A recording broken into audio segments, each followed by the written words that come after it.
ಸಂಕೇತ. ಯಾರ ಬದುಕಿನೊಳಗೆ ಹಸುರು ಇರ್ತದ ಅಲ್ಲೆಲ್ಲ ಬದುಕು ಉಸುರು ಇರ್ತದ. ಭೂಮಿ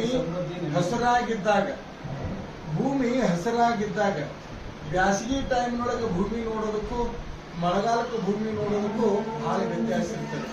ಹಸುರು ಉಲ್ಲಾಸ ತರ್ತದೆ, ಹಸುರು ಸಮೃದ್ಧಿಯನ್ನು ತರ್ತದೆ. ಇನ್ನೊಂದು ವಿಶೇಷ ಅಂತಂದ್ರೆ ಅಪೋರು ಹಸರೇ ಉಸಿರಾಗಿ ರೈತರಿಗೆಲ್ಲ ಊರಿಗೂ ಕೂಡ ಅವರು ತಂದೀರ್ ಸ್ಥಾನದೊಳಗೆ ಪರಮ ಪೂಜೆಯಿರುವುದರಿಂದ ಆ ಹಸಿರಿಗೆ ಮತ್ತಷ್ಟು ಬೆಲೆ ಬಂದಿದ್ದು ಅದು ಬಬಲಾದ ಮಠದ ಗುರುಪಾದಲಿಂಗ ಶಿವಯೋಗಿಗಳಿಂದ ಹಾಗೂ ಚೆನ್ನಗೇರಿ ಶಿವಯೋಗಿಗಳಿಂದ. ಮಠ ಬೆಳೆಸ್ಯಾರ ಅಂತಂದ್ರ ಮನಿ ಬೆಳೆದ್ರ ವೈಯಕ್ತಿಕವಾಗಿ ಲಾಭ ಇರ್ತದ, ಮಠ ಬೆಳೆದ್ರ ಸಾರ್ವತ್ರಿಕವಾಗಿ ಲಾಭ ಇರ್ತದೆ.